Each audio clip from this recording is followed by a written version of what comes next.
The sleek obsidian ships of the hegemony darken Earth's skies without warning. Their arrival silences global communications for 13 minutes before screens worldwide flicker to life.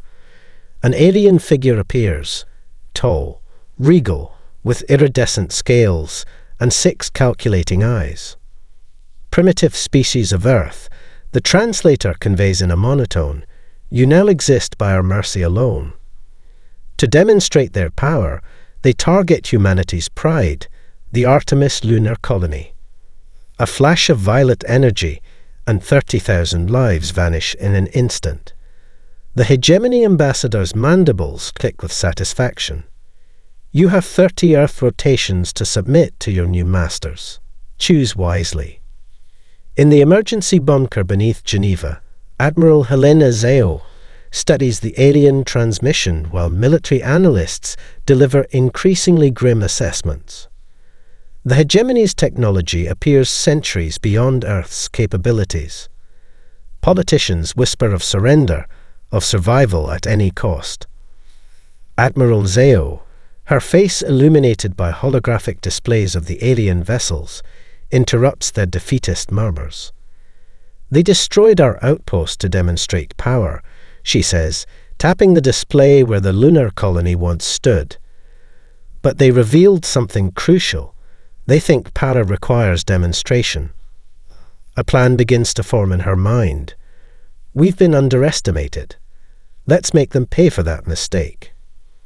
The room falls silent as the implications of her words sink in.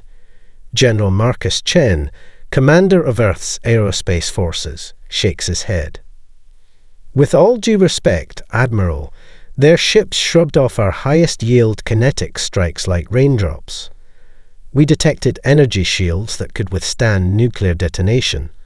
What exactly do you propose we do? Admiral Zeo's dark eyes narrow as she expands a holographic model of the hegemony flagship. Look at their design philosophy. Everything broadcasts dominance, from the imposing silhouette to the weapon emplacements. These aren't just warships. They're psychological weapons designed to inspire terror and submission. She manipulates the display, highlighting energy signatures around the alien vessel.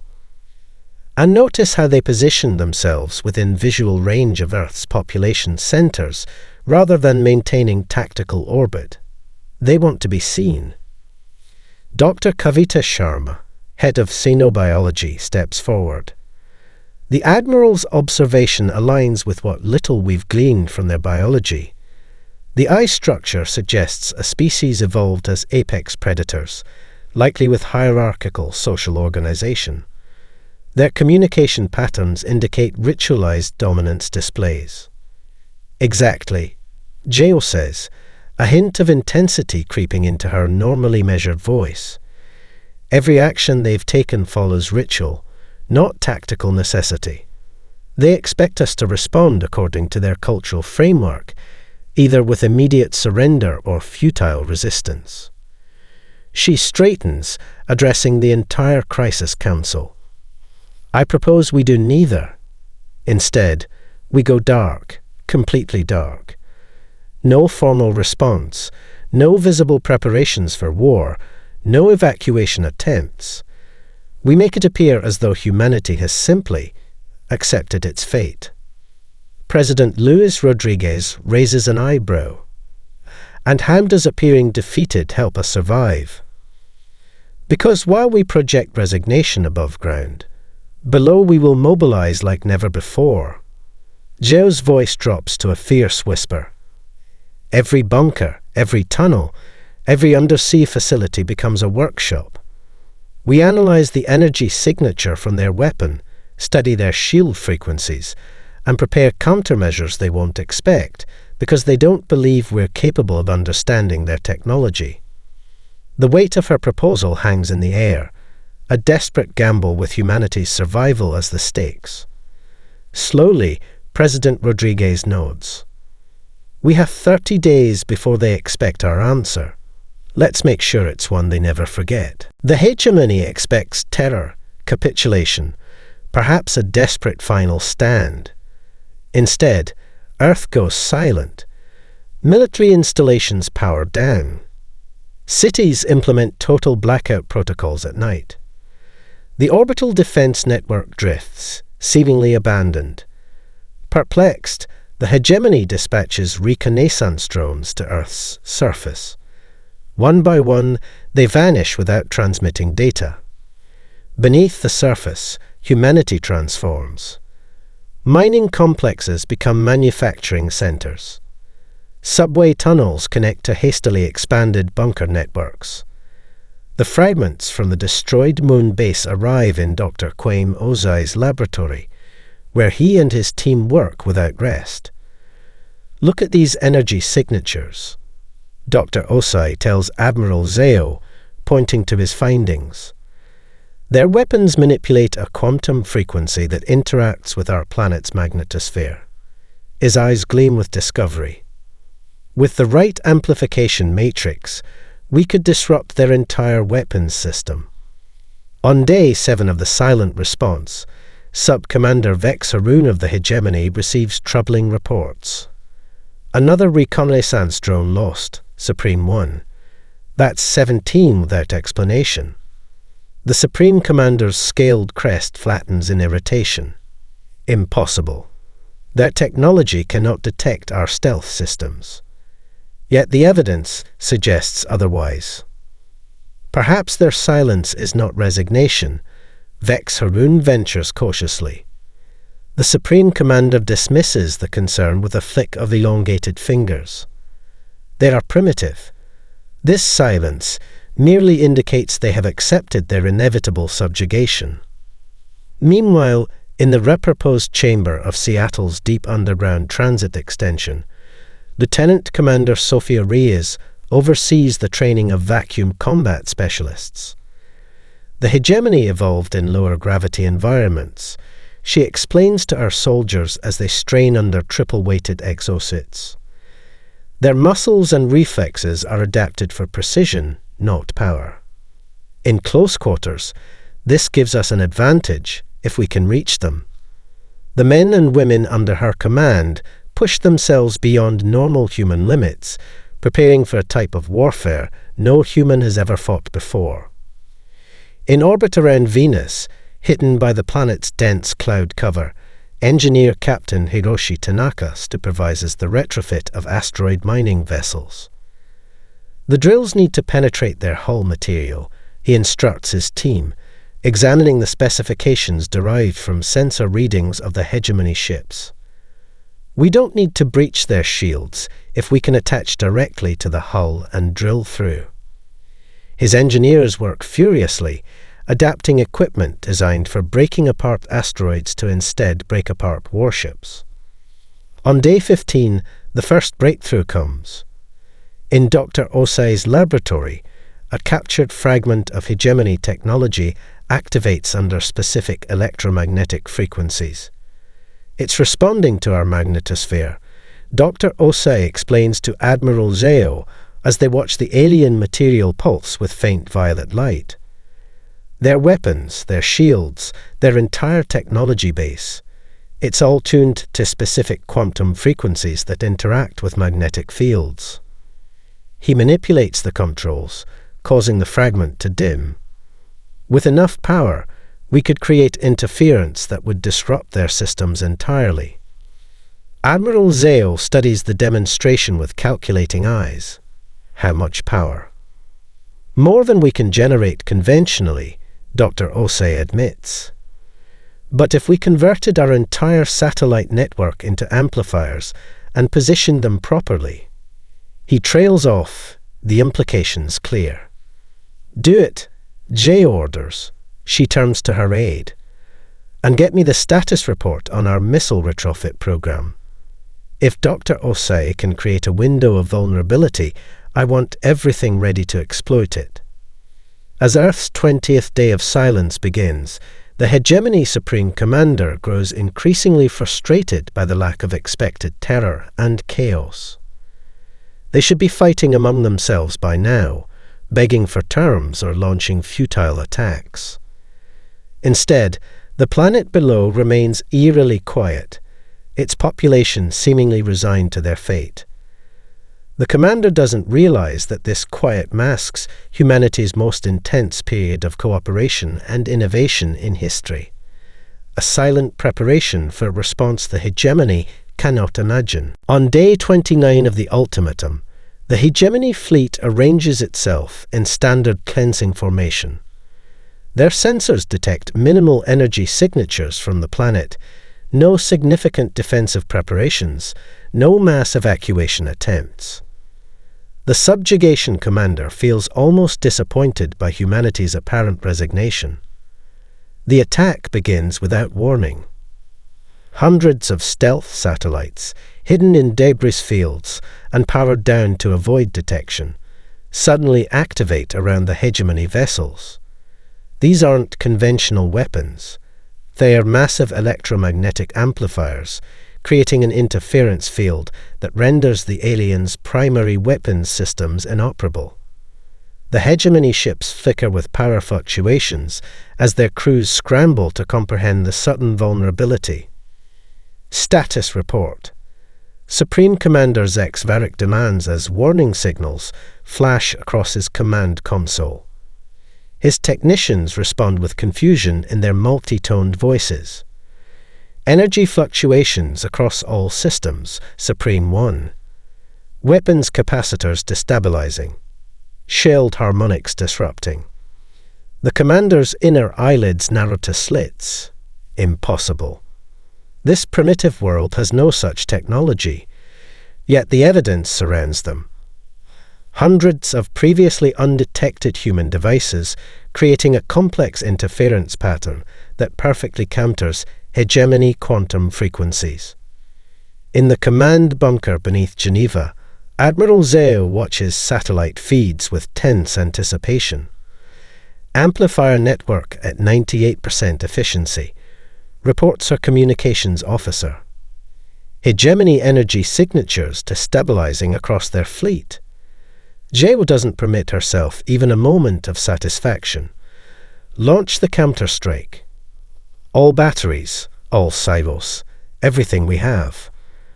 Across Earth's surface, missile silo doors slide open. Submarines surface momentarily to release their payloads. Hidden mountain fortresses unveil their arsenals.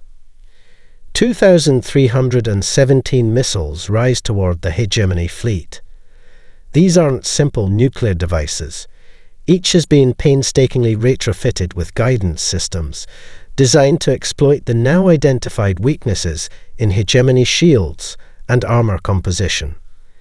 The alien vessel's defensive systems activate automatically, energy beams lancing out to intercept the incoming projectiles. Under normal circumstances, not a single human missile would reach its target. But with their primary systems compromised by the interference field, the defensive coverage shows gaps. On the hegemony flagship, panic spreads as missiles penetrate their outer defenses. Evasive maneuvers. Commander Zex Varric orders, but the massive battleships respond sluggishly to commands. 3 vessels take direct hits, their compromised shields failing to deflect the modified warheads. Secondary explosions ripple across their hulls as internal systems cascade into failure. How? The commander demands of no one in particular. How did they know our vulnerabilities? The answer comes in the form of additional impacts as more missiles find their marks. The hegemony's vaunted technology, the result of millennia of conquest and absorption, fails against weapons far more primitive but perfectly tailored to exploit specific weaknesses. Multiple ship commanders report critical system failures. Atmosphere vents from ruptured sections. Weapon systems overload and explode within their housings. In Earth's command center, Dr. Osei monitors the effectiveness of their countermeasures with clinical precision. The interference field is beginning to destabilize, he informs Admiral Zeo. The hegemony ships are adapting their frequencies faster than anticipated. Zeo nods, unsurprised. They've survived for thousands of years by adapting. We expected this. She opens a secure channel to all Earth forces. Phase 1 complete. All units commence disengagement protocols. We've bloodied their nose. Now let's see how they respond. The subjugation commander watches in disbelief as human missiles breach their impenetrable defenses, crippling 3 battleships and damaging 4 others. Pride and millennia of unchallenged superiority give way to something the hegemony rarely experiences: doubt. With shield systems compromised and weapons unreliable, Commander Zex Veric gives the order no hegemony fleet has issued in 800 years. Tactical withdrawal. Regroup at designated coordinates. The remaining vessels limp away, trailing debris and venting atmosphere. On Earth, celebrations remain tempered. This was only the first exchange in a war that had just begun. But for the first time since the alien ships darkened Earth's skies, humanity allows itself to feel something other than despair. They have proven that even gods can bleed. The hegemony returns with their reserve fleet, pride wounded and thirsty for vengeance. Their ships now project modified shield harmonics, adapted to resist Earth's electromagnetic countermeasures. They broadcast their approach openly, wanting humans to witness their impending doom. Earth's defensive satellites remain dark. No missile launches detected. The hegemony commander permits himself a gesture of satisfaction. The primitives exhausted their single trick. Supreme Commander Zex Veric stands before the assembled War Council on the command deck of the dreadnought Eternal Dominion. The humans exploited a temporary vulnerability. He acknowledges, his crest flaring with controlled anger. Such innovation from primitives was unexpected. But we have adapted. Our shields now operate on rotating frequencies that cannot be disrupted by their crude interference devices. The assembled sub-commanders bow their heads in deference. This time, Zex Veric continues, we will not offer subjugation, only cleansing. As the hegemony armada approaches Mars orbit, long-range sensors detect no significant defensive preparations. They have surrendered hope, Sub-Commander Vex Haroon observes. Perhaps they believed one victory would force our retreat. The Supreme Commander's mandibles click in what passes for amusement among his kind. A fatal miscalculation. In the command center beneath Olympus Mons, the recently established Mars Colonial Authority, Captain Elena Santos monitors the hegemony fleet's approach. They've crossed the outer marker. She reports via quantum-entangled communication to Earth Command, moving exactly as predicted. Admiral Zeo's voice comes through clearly despite the distance. Proceed with Operation Swarm. At Captain Santos' command, the seemingly dormant mining facilities scattered throughout the Martian Trojans suddenly burst into activity. Thousands of automated mining vessels, ordinarily used for extracting resources from the asteroid belt, activate their engines. These machines, reproposed under engineer Captain Tanaka's direction, now serve a new function. They don't attempt to breach the improved hegemony shields.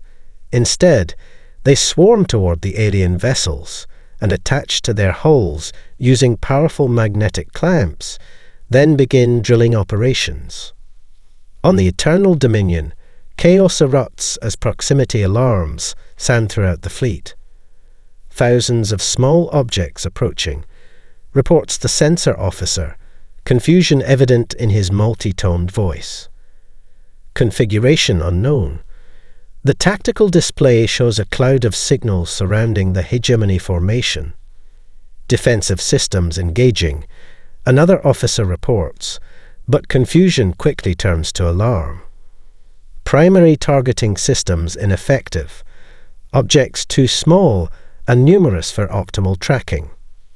The hegemony's battlefield doctrine, evolved over millennia of technological supremacy, never considered such primitive boarding tactics. Their point defense systems, calibrated for missiles and energy weapons, struggle to target the thousands of small drilling machines already attached to their hulls. Impossible, Supreme Commander Zex Varric mutters as damage reports flood in from across the fleet. They are using mining equipment as weapons. From Earth's command center, Admiral Zeo watches the tactical feed with grim satisfaction. The hegemony evolved to fight opponents who emulate their own methods, she says to Dr. Osei, who stands beside her. They expect energy weapons, shield harmonics, conventional space warfare. They never prepared for an enemy who would weaponize industrial equipment. Osei nods, understanding the psychology at work. They consider such approaches beneath them, primitive and inelegant. Now Dr. Osei, Geo says, her voice steady. Activate the TVD. In a hardened facility beneath the Antarctic ice sheet, engineers activate humanity's secret weapon, the quantum entanglement disruptor. Developed by Dr. Osei using principles gleaned from the hegemony's own technology, the device generates a field that severs the aliens' faster-than-light communications. The hegemony fleet fragments into isolated vessels, unable to coordinate their response or request reinforcements. On the Eternal Dominion, Supreme Commander Zex Varric feels something he has never experienced in centuries of military service, strategic paralysis. His ships are being systematically breached by mining equipment repurposed as weapons. His communications with the homeworld and between vessels have gone silent. And now new readings indicate human vessels approaching, small, heavily armored craft designed for a purpose he doesn't immediately comprehend. For the first time in their long history of conquest, the hegemony tastes not just resistance, but strategic inferiority. Breaches appear across the hegemony vessels as drilling operations reach completion. Earth deploys its next surprise. Elite Space Force operators in exosuits designed for vacuum combat. These soldiers, veterans of the resource wars who trained their entire lives in Earth's punishing gravity, launch from stealth platforms positioned throughout the solar system. The boarding begins. Human soldiers pour through the breaches, engaging shocked hegemony defenders in their own corridors.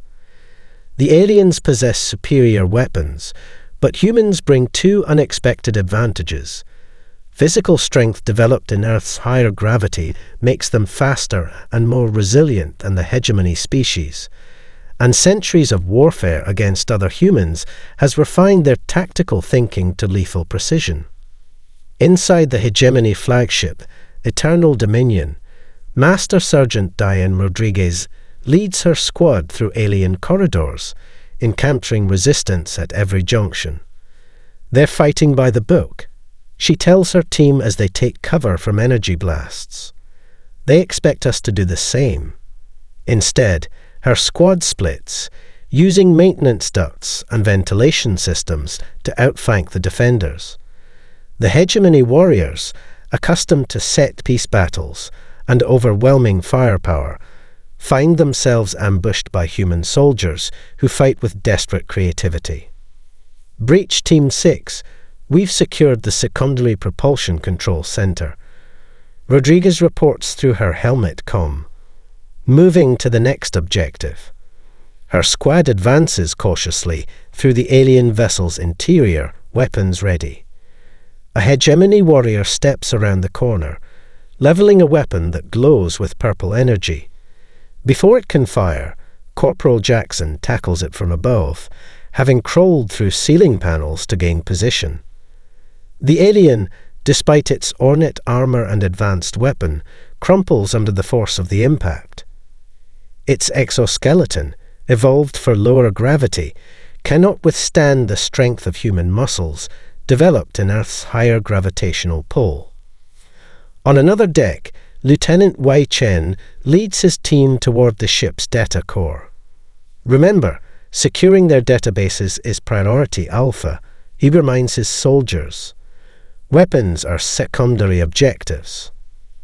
As they approach the central data hub, automated defense systems activate, elegant crystalline constructs that hover in the air, projecting energy fields. Chen signals to Specialist Abernathy, who deploys an electromagnetic pulse device, technology reverse-engineered from the lunar colony debris. The crystalline defenders drop to the floor, their delicate systems overloaded. The hegemony builds beautiful technology. Chen observes as his team secures the data core, but they've forgotten the value of resilience.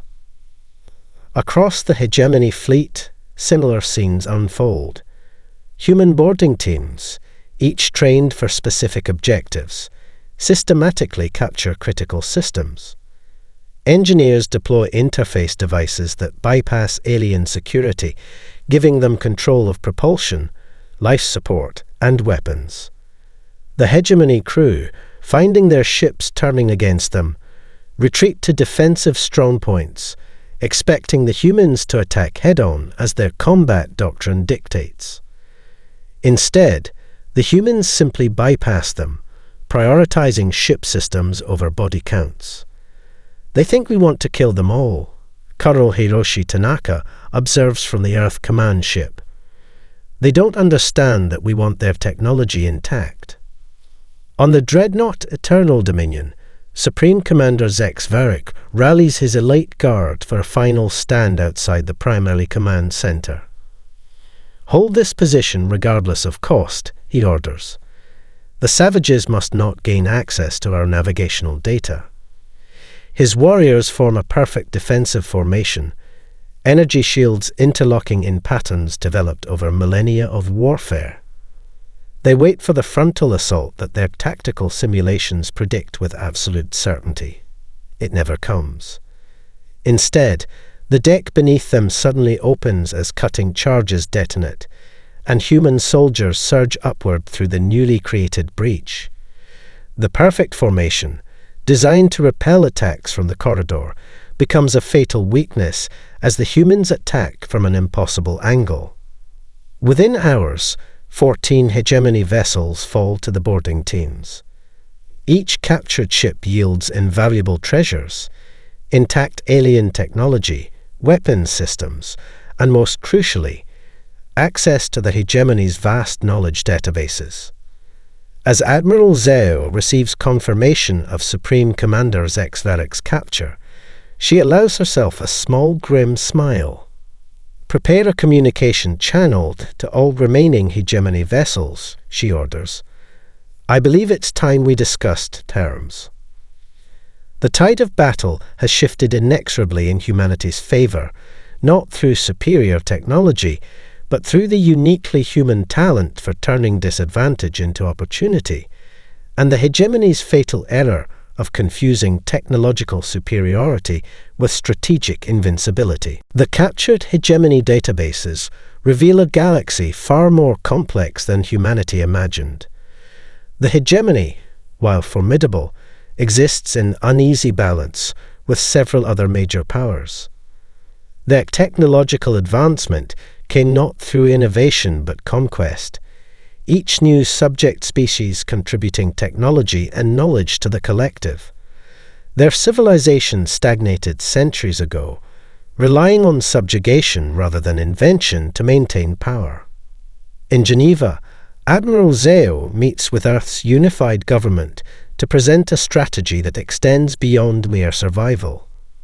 The hegemony is wounded but still dangerous, she explains, highlighting star systems throughout the holographic galactic map.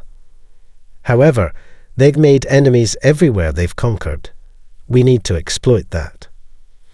Dr. Osei stands beside a holographic display showing the complex political landscape of known space. Diplomatic representatives from every nation lean forward, studying the intricate web of alliances, rivalries, and neutral territories. The hegemony rules through fear and technological superiority, Dr. Osei explains, manipulating the display to highlight specific regions. But their technology isn't theirs. It's stolen, appropriated from countless subjugated species over millennia. President Rodriguez frowns, studying the vast territories under hegemony control. Even wounded, they command resources we cannot match. We've won battles, not the war. Which is why we need allies, Admiral Zeo interjects. The hegemony's empire is built on oppression. Their subject worlds provide resources, technological innovations, even military forces, all under duress. She gestures to specific systems on the display. These worlds have attempted rebellion in the past. They were brutally suppressed, but the desire for freedom remains. Intelligence Director Maya Patel steps forward. We've identified two major powers that exist in a state of Cold War with the hegemony, the collective of harmonic worlds and the crystalline Concord. Neither has directly challenged hegemony dominance in centuries, but both would benefit from a shift in the balance of power. And you think they'll aid us? Asks the Chinese premier skeptically. Why would advanced civilizations risk war to help primitives who only recently achieved spaceflight? Dr. Osei smiles slightly. Because in 3 months, we've done what they couldn't achieve in 3 centuries. Bloodied the hegemony's nose and captured their technology. We've proven they're vulnerable. The plan takes shape. Using captured hegemony communication systems, Earth broadcasts evidence of their victories throughout nearby systems. The message spreads through quantum entanglement networks that bypass hegemony sensors. Humans, supposedly primitive and helpless, have not only resisted the hegemony, but defeated their fleets in battle. Earth seeks allies, not subjects. The transmission concludes in thousands of alien languages. Join us in creating a future where innovation triumphs over oppression. In her private office, Admiral Zeo reviews the initial responses with cautious optimism. 3 subjugated worlds have already initiated uprisings, she tells Dr. Osei.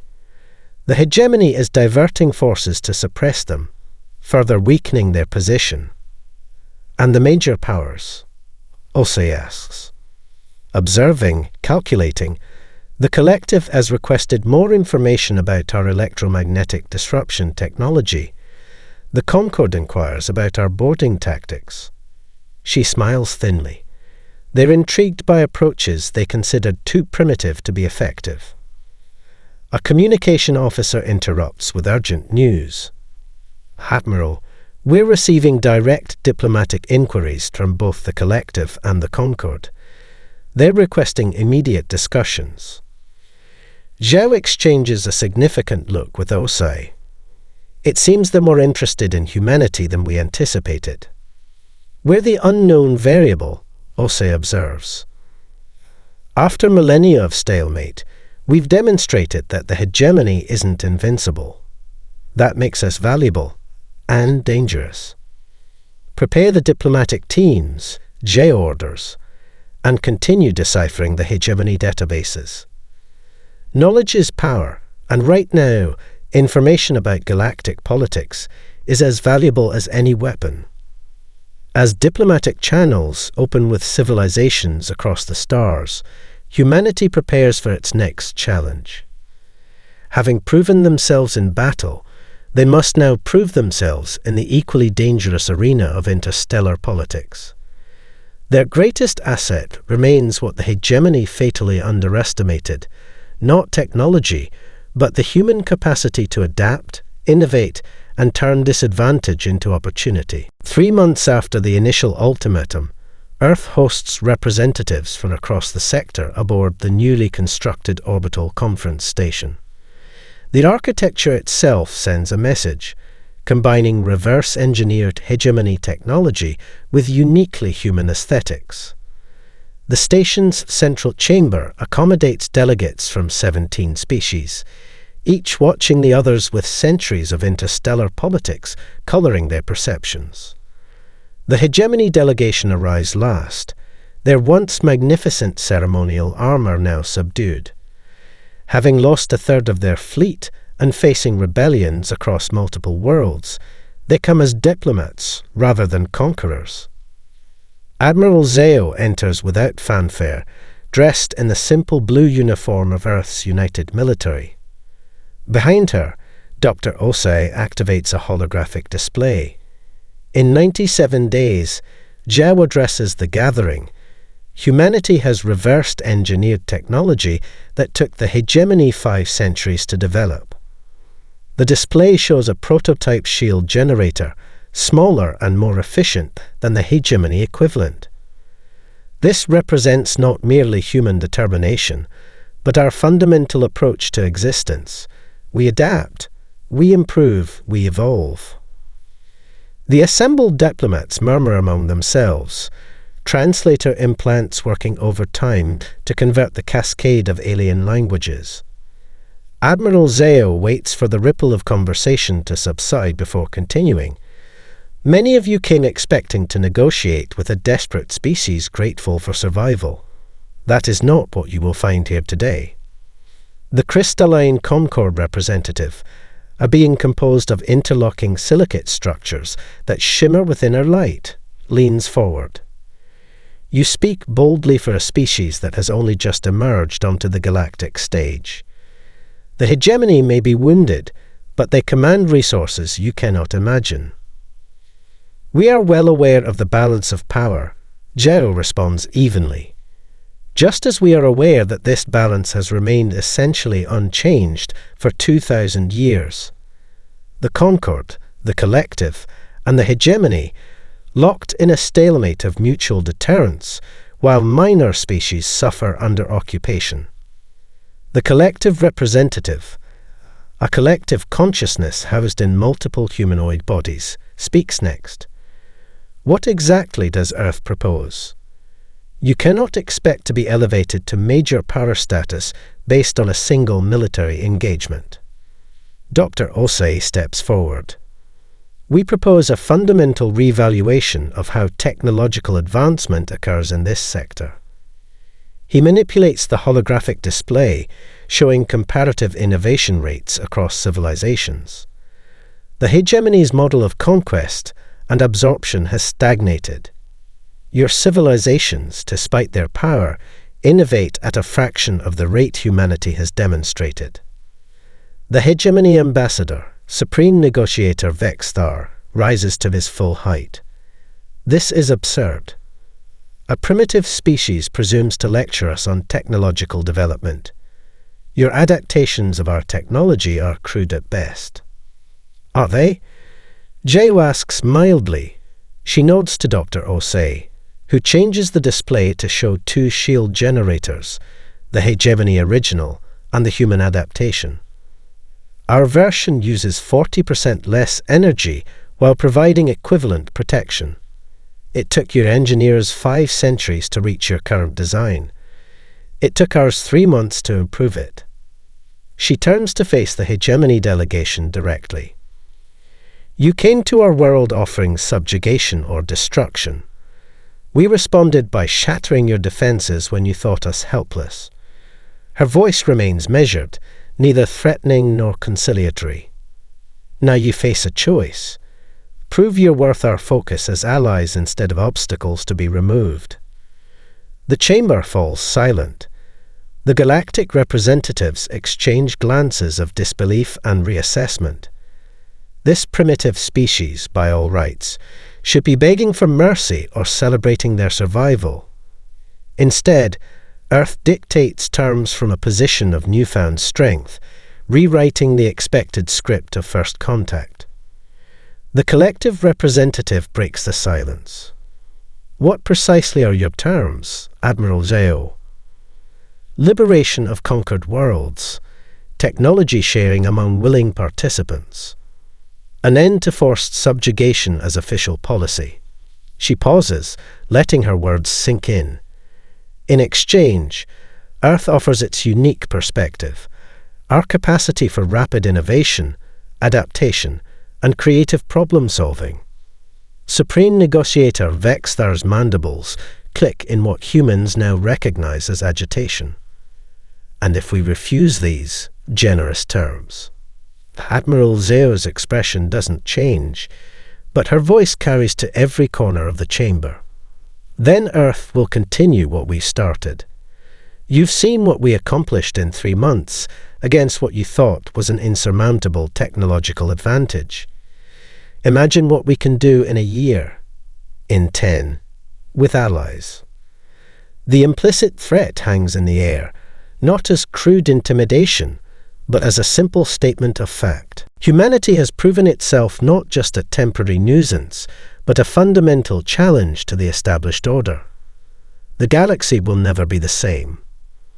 1 year after the hegemony's ultimatum, Earth emerges as the catalyst for transformation across the sector. Human ingenuity, unleashed upon technologies that other species took generations to incrementally improve, accelerates development in ways that reshape the balance of power.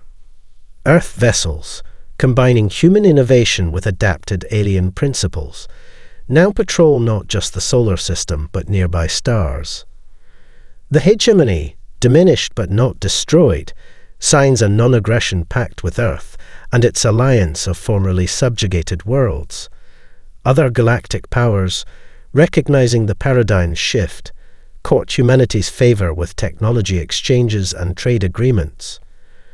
What they offer in advanced technology, humans match with their unique perspective, finding applications and improvements that the original developers never imagined.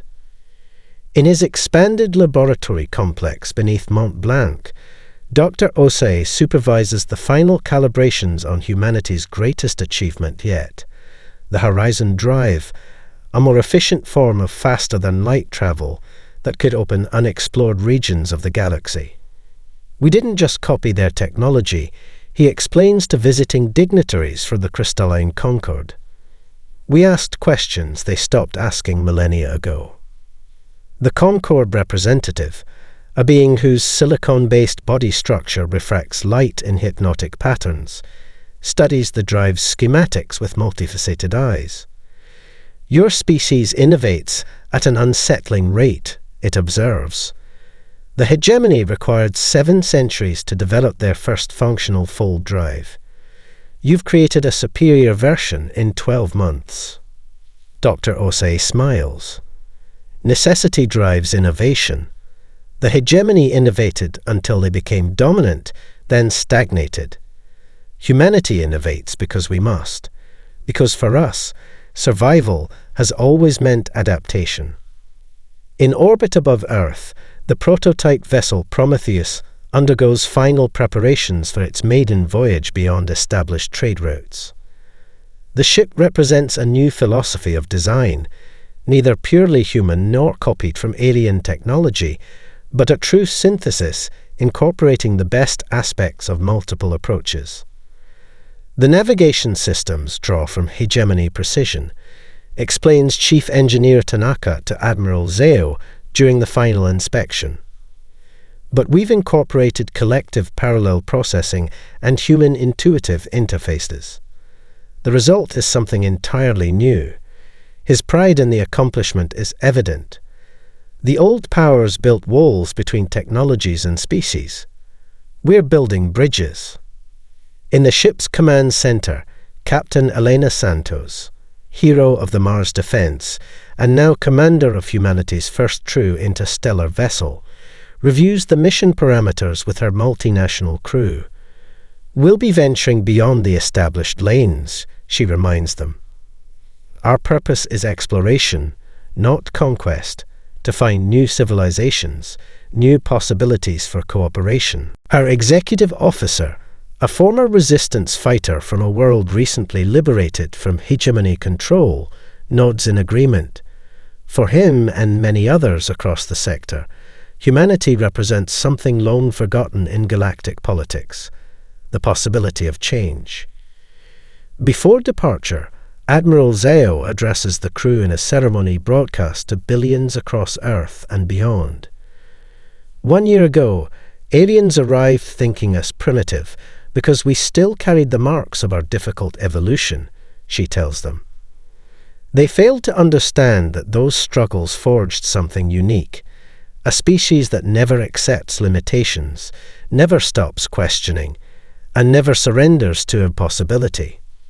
She gazes out at the assembled crew, humans standing alongside representatives from former hegemony worlds, united not by conquest, but by shared purpose.